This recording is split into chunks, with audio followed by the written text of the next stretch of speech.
안녕하세요. CDU 청담유 성형외과 피부과 양동준 원장입니다. 김선희 이사입니다. 저번 영상에서는 가슴 성형 후에 궁금해하시는 내용을 모아 답을 드렸었는데요. 이번에는 가슴 성형 전에 궁금해하시는 질문들을 모아봤습니다. 어떤 질문들이 있었나요? 첫 번째 질문입니다. 보형물은 어떤 종류가 있나요? 가슴 보형물의 종류는 형태, 재료, 재질에 따라서 여러 가지로 분류할 수 있습니다. 초기에 사용되었던 생리식염수 주머니부터 라운드 보형물, 물방울 보형물 비롯해서 매끈한 스무스형과 미세한 표면 돌기를 이용해 몸속 조직과 유착이 쉽도록 한 마이크로 텍스처 보형물까지 그 종류가 매우 다양합니다. CDU 청담유는 기존 보형물들의 장점을 결합해서 만든 프리미엄 보형물을 이용해 프리미엄 가슴 성형을 하고 있는데요. 프리미엄 마이크로 텍스처 보형물은 미세한 표면으로 이루어져 있어 촉감이 부드럽기 때문에 체내에 들어갔을 때 움직임도 아주 자연스럽다는 장점을 가지고 있습니다. 마이크로 텍스처 보형물은 제조사에 따라서 세빈, 모티바, 멜라젤, 유로, 실리콘으로 나뉩니다. 가슴 성형에서 가장 중요한 것은 역시나 본인 체형에 맞는 보형물 타입과 제품을 선택하는 일인데요. 보형물의 종류는 매우 다양하고 각기 다른 특징을 가지고 있기 때문에 성형외과 전문의와 충분한 상담을 통해 결정하는 것이 좋습니다. 만약 수술을 했는데 모양이 마음에 안 들면 보형물 제거도 가능한가요? 네.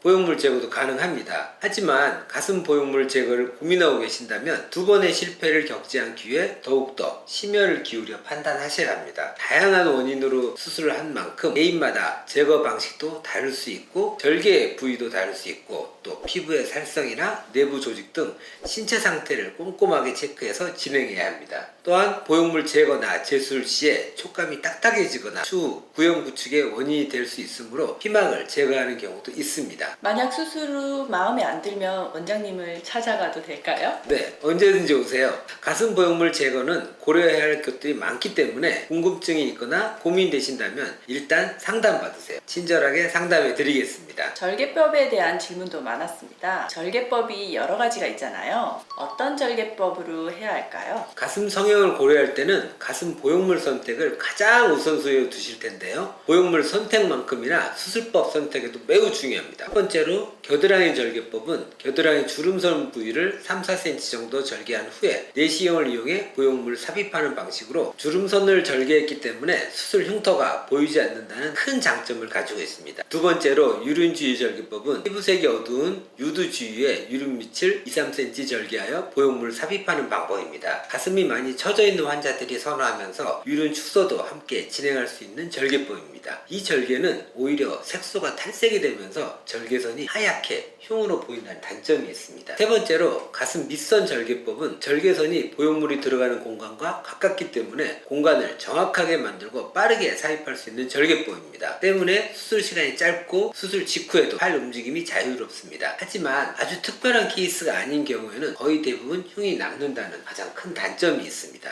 가슴 수술 절개 방법은 환자의 가슴 모양, 피부 탄력, 가슴방의 크기 등에 따라 다르게 결정되고 각각의 수술 방법에 따라서 흉터, 수술 후 관리가 조금씩 다르기 때문에 수술 전 충분한 상담으로 본인에게 맞는 방법을 찾는 것이 중요합니다. 네 번째로 가슴 성형 후 바로 모유 수유가 가능할까요? 단도직입적으로 말씀드리면 가슴 성형과 모유 수유는 아무 상관이 없습니다. 가슴 성형은 보통 보형물을 삽입하는 방식으로 진행이 되는데요. 이때 대부분은 유선 조직과 떨어져 있는 공간에 포켓을 만들어주기 때문에 유관과 유선 조직에 아무런 영향을 미치지 않습니다. 다만 모든 수술은 회복기간이 있으므로 모유 수유를 해야 하는 경우 가슴 성형 후 회복기간과 붓기가 가라앉는 기간까지 고려해서 수술 계획을 세우시는 것이 좋습니다. 보형물 말고 다른 가슴 확대 방법이 있을까요? 네, 자가 지방 이식 가슴 성형이 있습니다. 자가 지방 가슴 성형은 허벅지, 배, 엉덩이에서 자가 지방을 채취해 순수 지방만을 걸러 가슴에 이식하는 방식으로 실제 내 가슴과 같은 부드러운 촉감과 자연스러운 모양을 연출할 수 있으며 볼륨의 개선과 함께 몸매의 선을 아름답게 할 수 있는 가슴 성형입니다. CDU 청담유는 순수 지방의 줄기세포를 혼합해서 가슴 라인에 이식하는데요. 이 줄기세포는 지방의 생착률을 높이고 시술 부위와 주변 조직의 성장을 돕기 때문에 일반 지방 이식 가슴 성형에 비해 만족도가 높습니다. 보형물 가슴 성형의 경우 2-4주간의 회복기가 필요하고 약간의 가슴 통증이 있을 수도 있지만 자가지방 가슴 성형은 1에서 3일 정도 회복기가 필요하고 가슴 통증도 거의 없다는 장점이 있습니다. 또한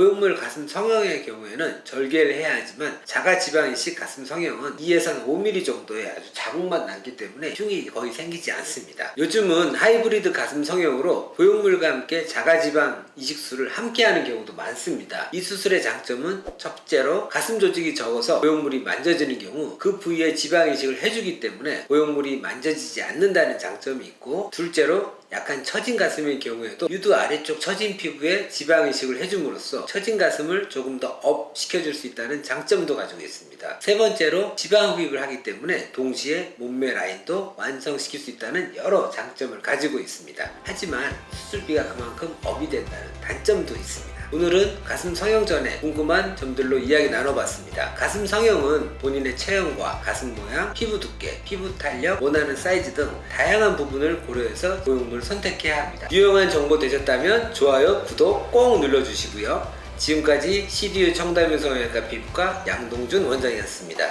김선희 이사였습니다.